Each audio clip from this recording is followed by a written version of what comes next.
Foreign policy is about managing the external countries. You have given China 44,000 square kilometers of land. On the other side, our ally suddenly decides to impose tariffs on us, 26%, which is going to completely devastate our economy.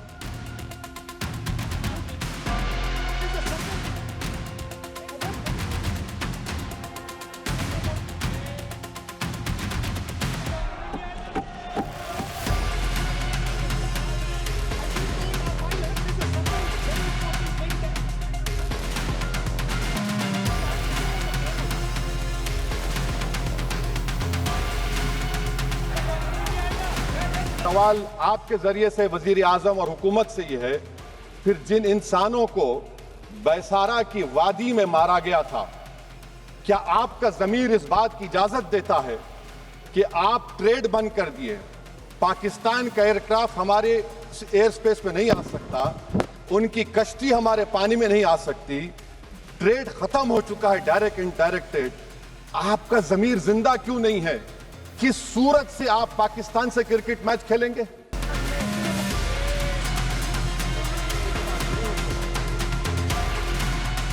मेरा जमीर तो गवारा नहीं करता कि मैं उस match को देखूंगा। क्या इस हुकूमत में इतनी हिम्मत है कि उन 25 मरने वालों को फोन करके कहे कि देखो हमने ऑपरेशन सिंदूर में बदला ले लिया, अब तुम पाकिस्तान का मैच देखो।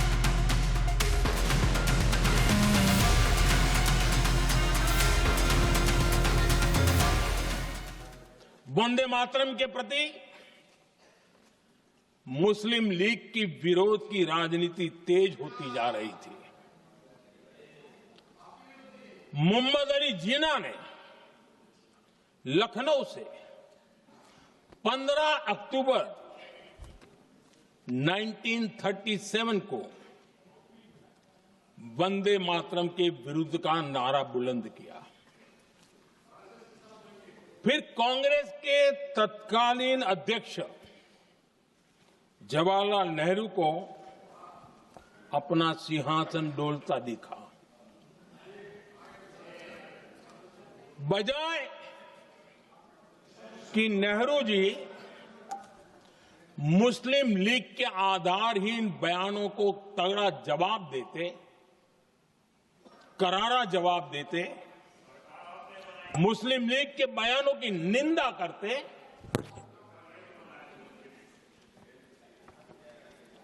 और वंदे मातरम के प्रति खुद की भी और कांग्रेस पार्टी की भी निष्ठा को प्रकट करते। लेकिन उल्टा हुआ।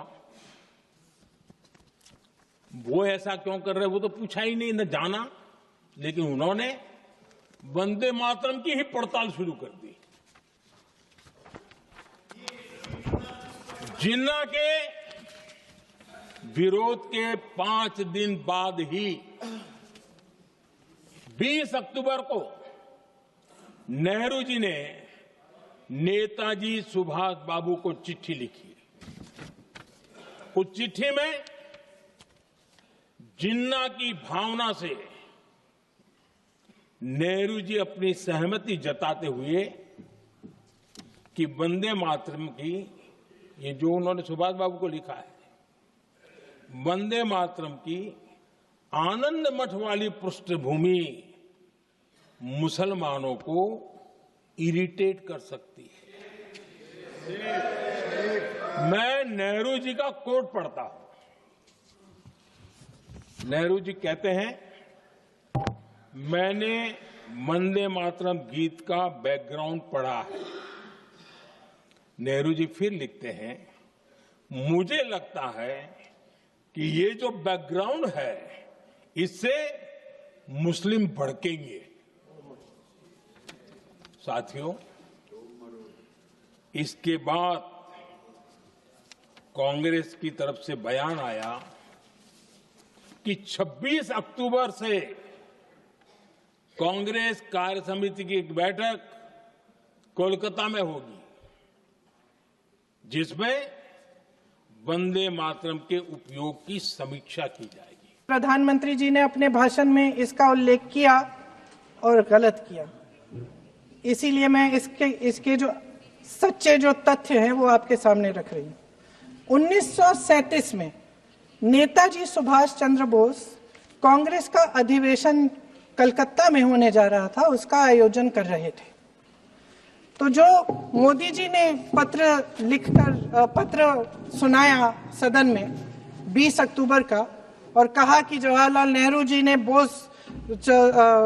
नेताजी को ये चिट्ठी लिखी और ये कहा कि इस पर चर्चा होनी चाहिए, उससे पहले 3 दिन पहले नेताजी सुभाष चंद्र बोस ने पंडित जवाहरलाल नेहरू को एक चिट्ठी लिखी थी, जिसका जिक्र आपके प्रधानमंत्री ने नहीं किया। और इस चिट्ठी में सुन लीजिएगा,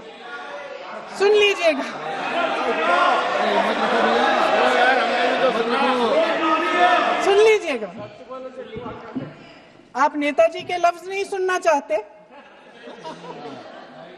बंगाल का चुनाव आ रहा है, सुन लीजिए सुभाष चंद्र बोस जी ने क्या कहा, सुन लीजिए। My dear Jawahar, reference Vande Mataram. We shall have a talk in Calcutta and also discuss the question in the working committee if you bring it up there. I have written to Dr. Tagore to discuss this matter with you when you visit Santi Niketan. Please do not forget to have a talk with him when you visit Santi Niketan. ये 17 अक्टूबर को लिखी जाती है। 10 अक्टूबर को नेहरू जी इसका जवाब देते हैं और आपके और 20 अक्टूबर को, हाँ ठीक है, 20 अक्टूबर को नेहरू जी इसका जवाब देते हैं। इस जवाब की एक पंक्ति प्रधानमंत्री जी ने सुनाई, बाकी पंक्तियां क्यों नहीं सुनाई? क्योंकि उनमें नेहरू जी क्या कह रहे हैं?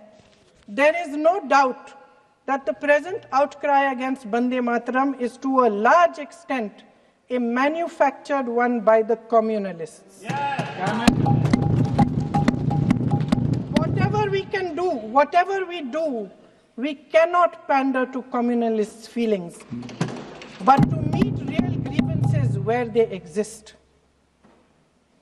I have decided now to reach Calcutta on the 25th morning. This will give me time to see Dr. Tagore as well as other friends. समझ रहे हैं आप? प्रधान चुप है तो समझ ही गए होंगे। फिर क्या होता है? फिर नेहरू जी कलकत्ता जाते हैं और गुरुदेव जी से मिलते हैं और उसके अगले दिन गुरुदेव जी एक चिट्ठी लिखते हैं जिसमें वो लिखते हैं, अंग्रेजी में चिट्ठी है, उसका एक अंश मैं आपको हिंदी में बता देती हूँ, जिसमें गुरुदेव जी कहते हैं कि जो 2 अंतरे हमेशा गाए जाते थे उनका महत्व इतना गहरा था कि उस हिस्से को कविता के शेष हिस्से तथा पुस्तक के उन अंशों से अलग करने में उन्हें कोई कठिनाई नहीं थी। उन्होंने ये कहा कि स्वतंत्रता संग्राम में हमेशा से वही 2 अंतरे ही गाए जाते थे और उनको गाते हुए कुर्बानी देने वाले सैकड़ों शहीदों के सम्मान के लिए उन्हें ऐसे ही गाना उचित रहेगा। उन्होंने यह भी कहा कि बाद में जोड़े गए अंतरों का सांप्रदायिक मायना निकाला जा सकता है और उस समय के माहौल में उनका इस्तेमाल अनुचित होगा। इसके बाद 28 अक्टूबर 1937 में कांग्रेस की कार्य समिति ने अपने प्रस्ताव में वंदे मातरम को राष्ट्रगीत घोषित किया। उन्हीं दो अंतरों को कार्य समिति की बैठक में महात्मा गांधी जी, नेताजी सुभाष चंद्र बोस, पंडित नेहरू, आचार्य नरेंद्र देव जी, सरदार पटेल जी, गुरुदेव रविंद्रनाथ टैगोर जी सब मौजूद थे। इस प्रस्ताव के ये सभी महापुरुष इस प्रस्ताव से सहमत थे। मैं आपकी तरफ से हुकूमत से चंद सवालात करना चाहूंगा कि वजीर आजम ने कहा कि खून और पानी एक साथ नहीं बह सकते, आतंकवाद और बातचीत एक साथ नहीं हो सकती। तो मेरा सवाल आपके जरिए से वजीर आजम और हुकूमत से यह है फिर जिन इंसानों को बैसारा की वादी में मारा गया था, क्या आपका ज़मीर इस बात की इजाजत देता है कि आप ट्रेड बंद कर दिए, पाकिस्तान का एयरक्राफ्ट हमारे एयर स्पेस में नहीं आ सकता, उनकी कश्ती हमारे पानी में नहीं आ सकती, ट्रेड खत्म हो चुका है डायरेक्ट इनडायरेक्टेड, आपका ज़मीर जिंदा क्यों नहीं है? किस सूरत से आप पाकिस्तान से क्रिकेट मैच खेलेंगे जब हम पानी नहीं दे रहे हैं? 80% पानी पाकिस्तान का हम रोक रहे हैं, ये कहकर के पानी और खून नहीं बहेगा, आप क्रिकेट मैच खेलेंगे? मैडम, मेरा जमीर तो गवारा नहीं करता कि मैं उस मैच को देखूंगा। क्या इस हुकूमत में इतनी हिम्मत है कि उन 25 मरने वालों को फोन करके कहे कि देखो हमने ऑपरेशन सिंदूर में बदला ले लिया, अब तुम पाकिस्तान का मैच देखो? बड़ी अफसोस की बात है मैडम। मैडम, अकाउंटेबिलिटी किस पर है? पहलगाम किसने किया? 7.5 लाख हमारी फौज और सेंट्रल पैरामिलिट्री फोर्स है, ये कहां से 4 चूहे घुसकर हमारे भारत के नागरिक को मारे? अकाउंटेबिलिटी किस पर फिक्स होगी? एलजी पर फिक्स होगी तो एलजी को बरतरफ करिए, आईबी पर आती है तो एक्शन लीजिए, पुलिस पर आती है तो एक्शन लीजिए, मगर आप ये समझ रहे हैं कि ऑपरेशन कर दिया और हम खामोश लोग भूल जाएंगे। अकाउंटेबिलिटी फिक्स करना पड़ेगा। मैडम, डिटरेंस आपकी क्या है? आपने सर्जिकल स्ट्राइक किया, आपने बालाकोट किया, फिर ये पहलगाम हुआ, तो आपकी डिटरेंस की पॉलिसी नाकाम साबित हुई, कश्मीर की पॉलिसी नाकाम साबित हुई, 370 हटा दिया आपने एक रियासत को यूटी बना दिया और उसके बावजूद भी दहशतगर्द वहां पर पहुंच गए। तो और अफसोस मुझे इस बात का होता है मैडम कि पाकिस्तान को हम जानते हैं, पाकिस्तान और इजराइल इस पूरी दुनिया में एक फेल्ड स्टेट है और पाकिस्तान के आर्मी चीफ को, जिससे हमारे स्ट्रेटेजिक रिलेशनशिप, इसको अपना दोस्त कहते हैं, उस देश का प्रेसिडेंट उस शख्स को बुलाकर खाना खिलाता है अपने साथ जिसके भाषण से हमारे लोग मारे गए थे। तो क्या आपकी खर्जा पॉलिसी कामयाब हुई? आप देख लीजिए। अच्छा, हमारे देश में एक ऐसी तंजीम है जिसका वजूद नफरत की बुनियाद पर और मजहबी अज़बियत को फैलाने के लिए बनाया गया, उनको तकलीफ है सेकुलरिज्म से, सोशलिज्म से, मगर हमारे संविधान के प्रियम्बल में लफ्ज सॉवरेन है। सॉवरेन का मतलब यह है कि हम खुद मुख्तार हैं, हम हाकिम आला हैं, हम अपने मुल्क के मुकद्दर का फैसला करेंगे। एक गोरा व्हाइट हाउस में बैठकर भारत की सीज फायर का ऐलान करेगा?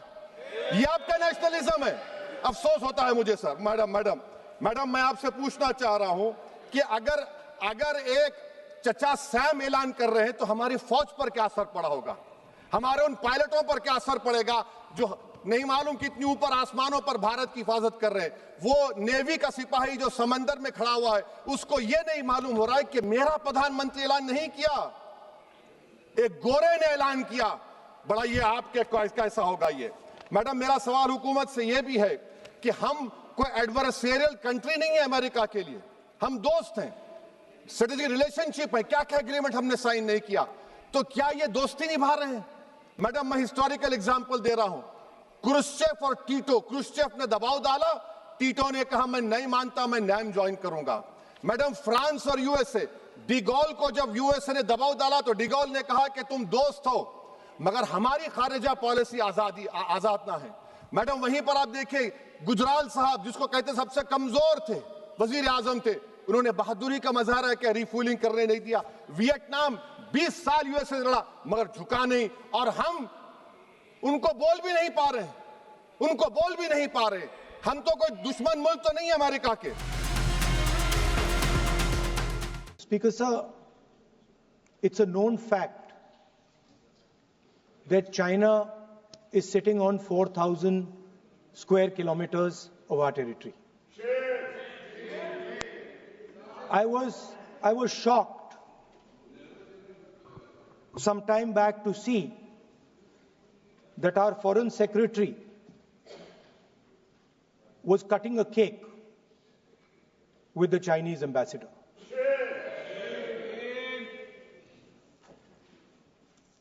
The question is what exactly is happening to this territory? 4,000 kilometre हैं, 4,000 किलोमीटर चाइना ने ले लिए हैं और हमारे फॉरेन सेक्रेटरी उनके एम्बेसडर के साथ केक काट रहे हैं। 20 जवान शहीद हुए थे, उनकी शहादत की सेलिब्रेशन हो रही है। केक काटकर। अब हम नॉर्मलसी के खिलाफ नहीं हैं, मगर नॉर्मलसी से पहले स्टेटस को होना चाहिए। हमारी जमीन हमें वापस मिलनी चाहिए। We should get our land back. It has also come to my notice that the Prime Minister and the President have written to the Chinese. We are not finding out from our own people. It is the Chinese ambassador who is telling the people of India that the Prime Minister of India and the President of India have written to them. Foreign policy is about managing the external countries. You have given China 44,000 square kilometers of land. On the other side, our ally suddenly decides to impose tariffs on us, 26%, which is going to completely devastate our economy. Our auto industry, our pharmaceutical industry, they're all on the line. Agriculture. So I'm wondering, somebody once asked Indira Gandhi ji, in the matter of foreign policy, do you lean left or do you lean right? And Indira Gandhi ji answered, I don't lean left or right, I stand straight. I'm Indian and I stand straight. And the BJP and the RSS have a different philosophy. When asked, do you lean left or do you lean right? They say, no, we bow our head right in front of every foreigner that comes in front of us. Sir, this is something that is in their culture, it is in their history, we know that. But we would like an answer from the government of India. What are you doing about our land? And what are you going to do? What are you going to do about this tariff that our ally has imposed on us? बाबा साहब भीमराव अंबेडकर उन्होंने एक line कही थी, उसको बार बार पढ़िए। Democracy is incompatible in inconsistent with isolation and excluding minority communities. You have to look at honourable minister from the angle of isolation and exclusion. और ये दोनों चीजें बहुतायत में हैं और अलग अलग जगहों पे हैं। सर, जमीन के साथ किसी व्यक्ति और किसी कौम का क्या रिश्ता होता है, इसको भी समझने की जरूरत है। सच कहूं तो कई बार एहसास ये भी होता है कि with this bill, is it a legal cover for bulldozer? That scares me as a citizen of this country.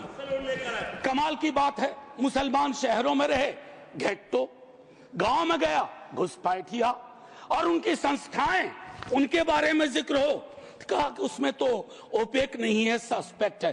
Conspiracy के टोन में बात होती है, कॉन्स्पिरेसी के टोन में। सर, ये उचित नहीं है। आज ही आप ही के सदस्य कहते हैं, राधा मोहन जी, कि 20 करोड़ मुसलमान। सर, अगर एक घर में एक सदस्य मुसलमान है, क्या आप उसको एलिनेट होने दीजिएगा या उसको जोड़ के रखिएगा?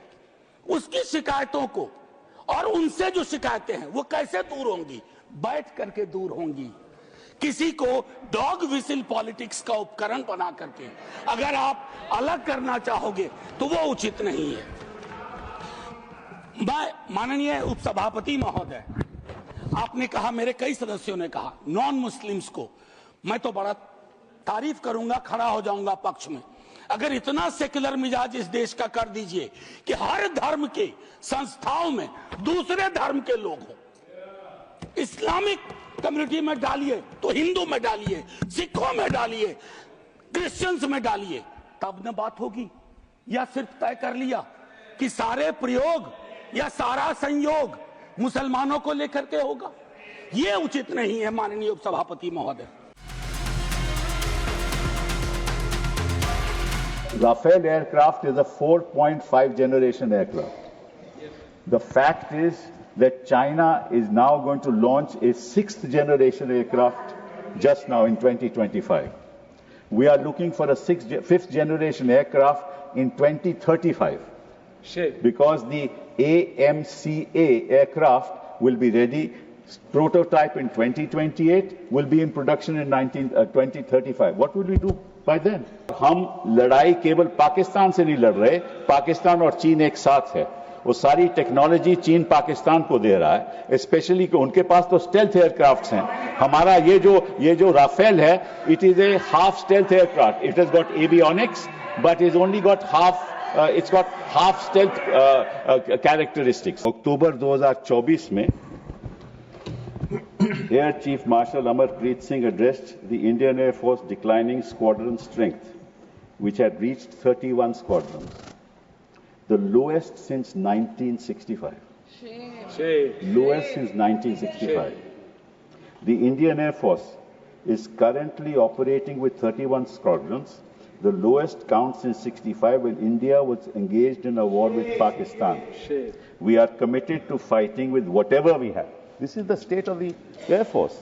We are committed to fighting with whatever we have while prioritizing the maintenance of current assets and ensuring personnel are properly trained. This is his concern in 2024. फिर क्या हुआ? आपने Indian Air Chief again said, at the moment we are very badly off. I'm not saying this. At the moment we are very badly off in terms of numbers. And the numbers that have been promised are also coming in very slow time, making a case for boosting production rate of fighters. He said that an in-house study conducted by IAF showed that it must induct 2 fighter squadrons every year to cater to the numbers needed. The existing have fleets which will be phased out. Now, what is that existing fleet that is being phased out? Your MiG-21 being phased out. Your MiG-29 being phased out. Your 2000 Mirages being phased out. So what are you left with? Su-30 MKI. Su-30 MKI is what you're left with. And the Rafale aircraft is a 4.5 generation aircraft. हमारे पास तो ये 31 squadron phasing out के बाद 29 रह जाएंगे. और पाकिस्तान आज के दिन उनके पास 25 स्क्वाड्रन है. तो लगभग बराबरी है. और साथ-साथ में 133 स्क्वाड्रन चीन के हैं. ये तो हो गई हमारी प्रिपरेशन की बात कि हमारे पास इतना साधन नहीं है कि हम पाकिस्तान को ध्वस्त कर दें.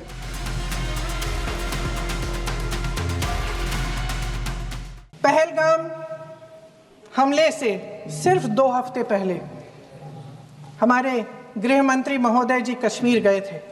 किस लिए गए थे? जो सुरक्षा की व्यवस्था है इसको देखने के लिए गए थे, इसको रिव्यू करने के लिए गए थे. और उन्होंने वहां कहा कि आतंकवाद पर विजय प्राप्त हुई है. ये 2 हफ्ते पहले है. 3 महीने बाद JNK के गवर्नर साहब एक आम इंटरव्यू में ऐसे ही चलते चलते कह देते हैं कि हाँ, बैसारन वैली में बहुत लापरवाही हुई और इसके लिए मैं जिम्मेदारी लेता हूँ. ऐसे ही चलते चलते, और वो बात होती है, ख़त्म भी वहाँ होती है और वहीं ख़त्म हो जाती है. उनसे जिम्मेदारी ली भी नहीं जाती, कोई सवाल नहीं उठाता, कोई जवाब नहीं देता. अध्यक्ष महोदय, उस हमले की जिम्मेदारी एक आतंकवादी गुट जिसका नाम TRF है थोड़े दिनों बाद लेती है. कौन है ये TRF? 2019 में ये गुट बना. 2020 में इसने कश्मीर में आतंकवाद का काम शुरू कर दिया और 2020 अप्रैल 2020 से लेकर 22 अप्रैल 2025 तक इन्होंने 25 आतंकवादी हमले किए.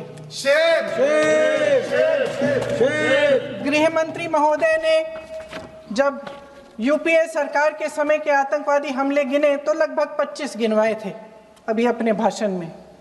इस गुट ने कश्मीर में 25 हमले 2020 और 2025 के अंदर एक पूरी लिस्ट है इन हमलों की. मेरे पास इतना समय नहीं है इसलिए मैं एक एक को नहीं पढ़ना चाहती, लेकिन मैं इतना कहूंगी कि इनमें रियासी का हमला भी था 2024 का, जिसमें 9 लोग मारे गए और 41 लोग घायल हुए. कुल मिलाकर 2020 से लेकर 22 अप्रैल 2025 तक टीआरएफ ने 41 सेना और सुरक्षा कर्मियों की हत्या की, 27 सिविलियन की हत्या की और 54 लोगों को घायल किया था। भारत सरकार ने टीआरएफ को आतंकवादी संगठन का दर्जा कब दिया? 2020 में दिया, 2021 में दिया, 2022 में दिया, 2023 में दिया। 3 साल बाद, 3 सालों के लिए ये आतंकवादी गतिविधियां कर रहे हैं और आप इनको आतंकवादी संगठन तब कहते हैं 2023 में। इसकी क्या वजह थी? ये सब सरकार के संज्ञान में था और आप मुझे बताना चाहते हैं, सत्ता पक्ष के नेता बताना चाहते हैं कि ये सब आपके संज्ञान में था, लेकिन कोई भी एक ऐसी एजेंसी नहीं है हमारी सरकार की जिसको पता चला कि ऐसा हमला, ऐसा भयानक हमला होने जा रहा है हमारे देश में, कि पाकिस्तान में बैठे हुए इस हमले की योजना बन रही है कि हम भारत जाके हैवानियत करेंगे, 26 लोगों को मार डालेंगे और हमें पता ही नहीं है। क्या ये हमारी एजेंसियों की विफलता है कि नहीं है? ये बहुत बड़ी विफलता है, ये एक बहुत बड़ी विफलता है। जानते थे कि ये गुट है, जानते थे कि 5 सालों से ये आतंकवादी हमले कर रहा है, अध्यापकों को मारा, आर्मी के बड़े बड़े अफसरों को मारा, आम जनता को मार डाला, पुलिस वालों को मार डाला, और आप इन पे निगरानी नहीं रख रहे थे। और ये जो एजेंसियां हैं, इनकी जिम्मेदारी कौन लेगा? क्या आईबी चीफ ने अपना इस्तीफा दिया? क्या किसी ने इस्तीफा दिया? गृह मंत्री जी के कार्य क्षेत्र में आता है इंटेलिजेंस ब्यूरो। क्या गृह मंत्री जी ने इस्तीफा दिया? इस्तीफा छोड़िए, जिम्मेदारी ली। सर, इनके बुलडोजर के चलते मैडम भारत के लोग सवाल पूछना भूल गए और भारत की जनता आजकल इतनी भूखी है कि खाने को धोखा भी खा लेती है। मैडम, भारत में एक मिडिल क्लास जो 1 साल पहले एक वेजिटेरियन थाली 100 रुपए में खाता था, आज वही वेजिटेरियन थाली 152 रुपए की हो गई। टमाटर की कीमत 247% बढ़ गई, आलू की कीमत 180%, लहसुन 128% और तेल, नमक, आटा, मैदा 18%। पहले आम आदमी पॉकेट में पैसा लेके बाजार जाता था और थैली भरकर सामान लाता था, लेकिन अमृतकाल में आदमी थैली भरकर पैसा लेके जाता है और पॉकेट में आलू, टमाटर, प्याज लेके घर वापस आता है। सर, माननीय वित्त मंत्री ने पहले कहा था कि बहुत हो गई महंगाई की मार, अब की बार मोदी सरकार, और आज उनके विचार में inflation is an international problem, महंगाई एक अंतरराष्ट्रीय समस्या है। तो विश्व गुरु, विश्व बंधु इस अंतरराष्ट्रीय समस्या का समाधान क्यों नहीं कर पा रहे? The economic inequality in India is a 100-year high. The country's GDP growth rate for the second quarter 24-25 decreased to 5.4%, which is the lowest in 2 years. The government's total debt has reached a staggering 176 lakh crore, and the total debt is expected to soar up to 185 lakh crore by the end of the financial year. आज आपके उधार की वजह से हर हिंदुस्तानी पर 1.25 लाख का बोझ चढ़ गया और आप उनकी मजबूरी को अपनी ताकत समझते हैं। वो मुझे ये पूछते हैं कि मोदी जी ने हर साल 2 करोड़ नौकरी का वादा किया था, अर्थात 10 साल में 20 करोड़ नौकरी। उन नौकरियों का क्या हुआ? उन वादे का क्या हुआ? मैं बस उन्हें यही कह पाती हूँ कि पत्ते तो झड़ते हैं, उठाता है कोई कोई, वादे तो सभी करते हैं, निभाता है कोई कोई। Ma'am, as per the latest report by CMIE, the unemployment rate has risen to 9.2% in June 2024 as compared to 4.9% in 2013-2014. Female unemployment rate is much higher at 18.5% in June 2024 as compared to 7.7% 2013-14. Around 37% of working women are unpaid. In rural areas, this figure is at a horrific 43%. प्रधानमंत्री जी बोलते हैं सबका साथ, सबका विकास, सबका विश्वास। अगर ऐसा ही है तो भारत के लोग आज देश छोड़ के क्यों जा रहे हैं? 2018 से लेके 2023 के बीच 6,70,000 भारतीय ने अपनी नागरिकता त्याग दी। सिर्फ 2022 में ये संख्या करीबन 2,25,000 की थी। In 2022 alone, 7,500 high net worth individuals with a net worth of more than 8.3 crore or more left India. नवंबर 2022 से सितंबर 2023 सिर्फ 10 महीने में 96,917 Indians were arrested attempting to cross the United States illegally. Modi ji कहते हैं कि वो सबके साथ है, मगर ये आंकड़े बोलते हैं जो सबका होता है वो किसी का नहीं होता। और बंगाल के साथ तो कुछ अलग ही रिश्ता है इनका। The relationship is that of quid pro को, ठुकरा के मेरा प्यार मेरा इंतकाम देखेगी। मतलब वोट है तो नोट है और वोट नहीं तो नोट नहीं। मैडम, हेल्थ केयर की स्कीम्स में सिर्फ फंड हमको दिया नहीं जाता क्योंकि कलर कोडिंग मैच नहीं करता है। सो आप सबका साथ सबका विकास जो बोलते हैं, is it hinging on colour coding? आपको रंग पसंद नहीं तो आप बंगाल के लोगों को पैसा नहीं दोगे और फिर आप आके बोलते हो कि हम बंगाल में जीत क्यों नहीं पाते। आपके अमृत काल में the cost of medical treatment has been doubled in the last 5 years. Sir, medical inflation is at 14%. Regularly लिए जाने वाले दवाइयों की कीमत 50% बढ़ गई। आप सिविल एविएशन के लिए ग्रांट्स मांग रहे हैं। एक डोमेस्टिक फ्लाइट, उसकी राउंड ट्रिप की टिकट 20 से 30,000 में बिक रही है। आम आदमी आज हवाई चप्पल पहन के हवाई जहाज नहीं चल रहा, आम आदमी हवाई चप्पल बेच के हवाई जहाज चल रहा है। You are demanding funds for education, but conveniently ignoring the fact that 11 lakh children have dropped out of school according to your own data. आज भारत में सिर्फ 47.51% स्कूलों के पास कंप्यूटर की फैसिलिटीज है और उसमें 33% के पास internet connection. In law and justice, you are not being able to provide legal aid to more than 1% of the eligible population. In public enterprises, 5.1 lakh public sector jobs have disappeared in the last 10 years. Railway में करीबन 2.5 lakh post बाकी हैं और उसमें से vacancy है in critical safety categories.